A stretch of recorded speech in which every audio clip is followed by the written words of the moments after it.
Hallo, Servus und herzlich willkommen zum neuen CBTube-Video. Diesmal mit einer besseren Film- und Tonqualität. Ich stelle dir in diesem Video den Smooth 4 3-Axial Gimbal von Zhiyun vor. Ich benutze ihn mit dem Samsung Galaxy S8. Das heißt, alles was ich hier getestet habe, bezieht sich auf das Galaxy S8. Keine Gewähr auf alle Angaben in diesem Video. Der Gimbal kommt mit einer weißen Schachtel mit einer dünnen Folie verpackt geliefert. Allerdings muss ich dazu sagen, dass ich den Gimbal schon ausgepackt habe und ihn für dich testen zu können. Auf der Schachtel ein paar Hinweise, was er alles kann und dass es ihn in weiß auch gibt. Ja, sonst Name und Herstellername. In der Schachtel dann eine Schnellstartbeschreibung, auch Quick Start Guide genannt. Für alle, die den Begriff Gimbal noch nicht kennen, Gimbal ist eine Halterung, die in diesem Falle in 3 Achsen jeweils mit einem kleinen Motor ausgestattet ist und die Kamera, Handy, GoPro, was auch immer kardantisch stabilisiert aufhängt. Das heißt kurz, mit so einem Gimbal ist eine schwebende, ruckelfreie, fließende Aufnahme möglich. So, und jetzt kommen wir weiter zur Verpackung, und zwar zum Gimbal. Der ist eingebettet in einem Styropor-ähnlichen Hardcase, ist jetzt nicht so robust, finde ich, aber naja, ein paar Auf- und Zuöffnungen wird die Lasche schon verkraften. In der Box der Gimbal, dann ein 3-Beine-Stativ, sage ich jetzt mal dazu, und einen Typ C zu USB-Ladekabel. Jetzt zum Gimbal. Der Gimbal ist schwarz mit einer glatten Oberfläche. Was ich nicht ganz so toll finde, ein bisschen rauer am Griff hätte er sein können.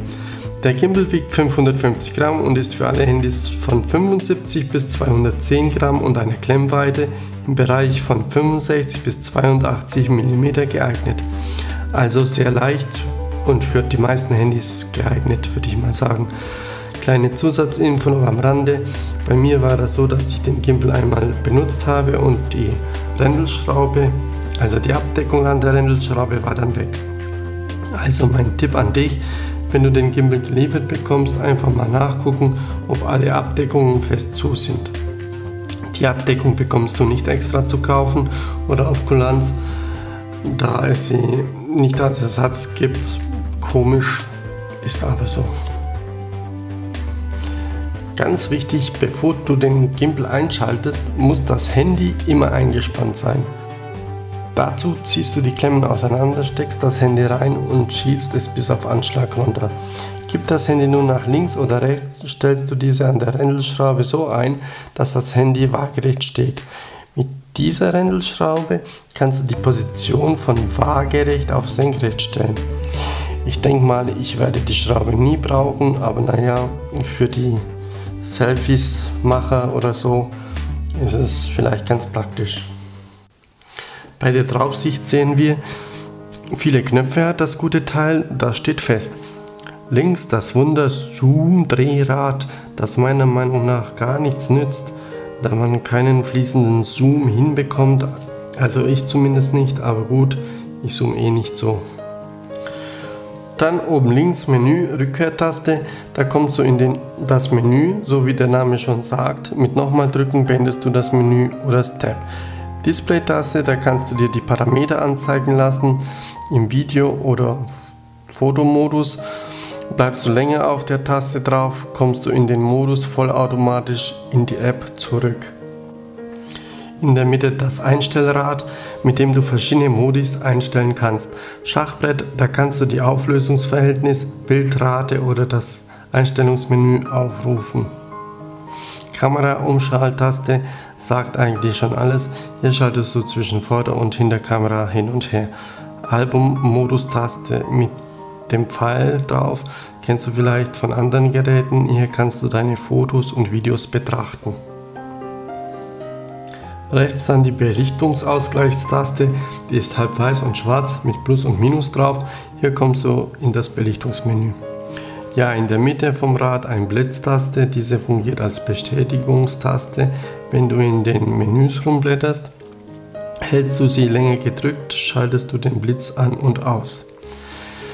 Dann links unten eine Fadenkreuztaste, sage ich jetzt einfach mal dazu. Leuchtet die Taste, steuerst du mit dem Zoomrad den Zoom. Leuchtet sie nicht, änderst du die Fokussierung auch mit dem Zoomrad. In der Mitte unten ist die wichtigste Taste, die Aufnahmetaste. Mit der startest du und beendest die Aufnahmen. Unten rechts die Fototaste, mit der schießt du Fotos. Dann weiter unten der Schieberegler, wo PF und L drauf steht, komme ich später drauf zu. Unterhalb die An- und Aus-Taste. Und ganz unten die Akkustandsanzeige mit 4 LEDs, die den Stand Viertel, Halb, Dreiviertel und Voll anzeigen. Dieser hält gefühlt ewig. Habe den Smooth eine ganze Woche benutzt und der Akku war noch immer dreiviertel voll. Laut Hersteller hält der Akku 12 Stunden bei einer Ladezeit von 3,5 Stunden. Dann auf der Rückseite befindet sich die Kipptaste, Modustaste oder wie auch immer man die nennen mag. Auf die einzelnen Funktionen der wichtigsten Taste komme ich nachher. So, auf der rechten Seite hat der Gimbal einen USB-C-Anschluss zum Laden des Gimbals und an der obersten Achse hat der Gimbal einen Micro-USB-Anschluss zum Laden des Handys gedacht. Ich muss ganz klar sagen, ich weiß nicht, was der Hersteller sich dabei gedacht hat. Es ist unmöglich, den Anschluss zu nutzen, da ich mit dem Kabel gar nicht an den Anschluss rankomme. Na gut, habe ich gedacht, dann ziehe ich das Handy ein bisschen raus und richte es dann wieder mit der Rändelschraube aus. Geht auch nicht. Der Weg zum Verstellen, sodass das Handy mit dem Kabel quasi wieder waagerecht bleibt, ist zu gering. Also gut, dann auch nicht. Dann eben als Powerbank für das Handy nutzen, wenn eine längere Reise ansteht. Okay, Kabel dran, ans Handy, an den Gimbal, tut sich nichts. Ich habe es dann aufgegeben und wie gesagt, ich weiß nicht, was der Hersteller sich dabei gedacht hat. Dann haben wir zu allerletzt unten noch ein Viertelzoll Gewinde.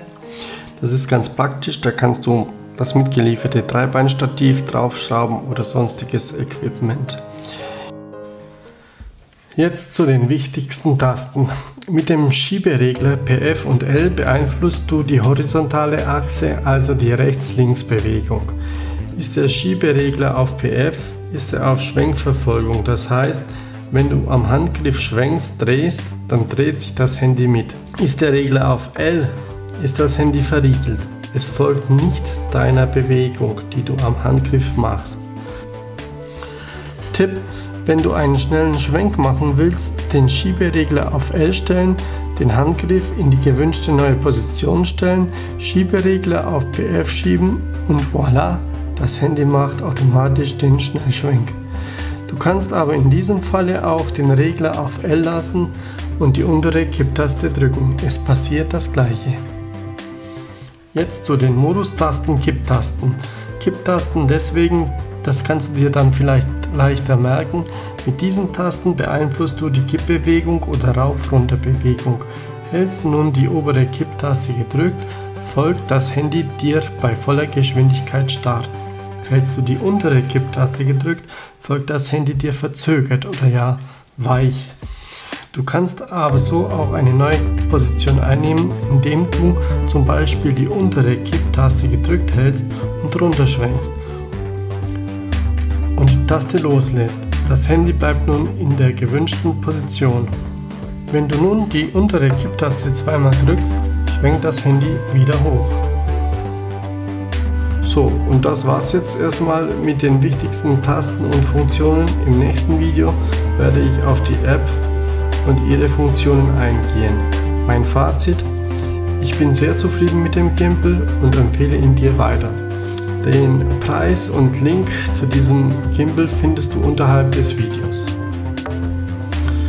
Ich bedanke mich recht herzlich fürs Zuschauen und würde mich für einen Daumen nach oben freuen. Genauso freue ich mich auf einen Kommentar von dir unterhalb des Videos und wenn du diesen Kanal abonnierst und die Glocke aktivierst, bleibst du immer auf dem Laufenden und verpasst kein Video von CBTube. Tschüss, Ade und ciao, ciao.